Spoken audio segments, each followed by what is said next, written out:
बहुत समय पहले हिमालय की पहाड़ी में एक छोटे से गांव में दो मित्र रहते थे। राजू और सूरज दोनों बचपन से ही साथ बड़े हुए थे और उनकी दोस्ती की मिसाल पूरे गांव में दी जा रही थी। राजू बहुत समझदार और शांत स्वभाव का था, जबकि सूरज निडर और साहसी था। दोनों एक दूसरे की खूबियां और कमियों को बहुत अच्छी तरह समझते थे।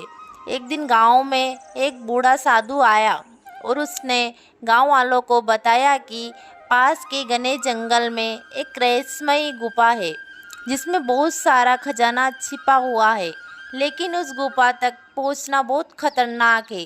साधु ने यह भी बताया कि केवल सच्ची दोस्ती और साहस ही उस खजाने तक पहुंचने में मदद कर सकते हैं।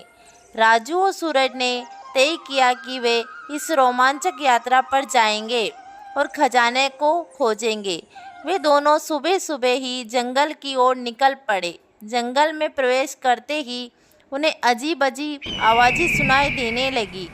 चारों ओर घना अंधेरा और रहस्यमयी वातावरण था। राजू ने नक्शा निकाला और दोनों ने गुफा की दिशा में बढ़ना शुरू किया। चलते चलते उन्हें एक नदी मिली जिसका पानी बहुत तेजी से बह रहा था। नदी को पार करना बहुत मुश्किल था। राजू ने नदी के पार एक बड़ा पेड़ देखा और राजू से कहा, हम उस पेड़ की शाखाओं का इस्तेमाल करके नदी पार कर सकते हैं।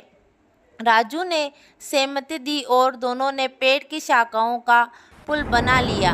नदी पार करने के बाद वे दोनों और गहराई में जाने लगे। थोड़ी देर बाद उन्हें एक विशाल चट्टान मिली जिसके पीछे गुफा का मुंह था। गुफा के बाहर एक बड़ा सा सांप पहरा दे रहा था। सांप ने सोचा कि अगर उन्होंने सांप को चकमा नहीं दिया तो वे गुफा में प्रवेश नहीं कर पाएंगे। सूरज ने अपनी बहादुरी दिखाते हुए सांप को अपनी ओर आकर्षित किया और राजू ने पीछे से चुपके से गुफा में प्रवेश किया। गुफा के अंदर अंधेरा था। राजू ने अपनी टॉर्च जलाई और धीरे धीरे आगे बढ़ने लगा। गुफा की दीवारों पर अजीब अजीब चित्र बने हुए थे। चलते चलते राजू एक बड़े कक्ष में पहुंचा जहां चारों ओर सोने के सिक्के और कीमती रत्न बिखरे हुए थे। राजू ने सोचा कि उसे सूरज को बुलाना चाहिए ताकि दोनों मिलकर खजाना निकाल सके। राजू ने वापस जाकर सूरज को बुलाया और दोनों ने मिलकर खजाना इकट्ठा शुरू किया। तभी गुफा के अंदर एक रहस्यमयी आवाज़ आई, यह खजाना केवल सच्चे दोस्तों और साहस के लिए है। राजू और सूरज ने इस आवाज़ को सुना और समझ गए कि उनकी सच्ची दोस्ती और साहस ने ही उन्हें इस खजाने तक पहुंचाया है।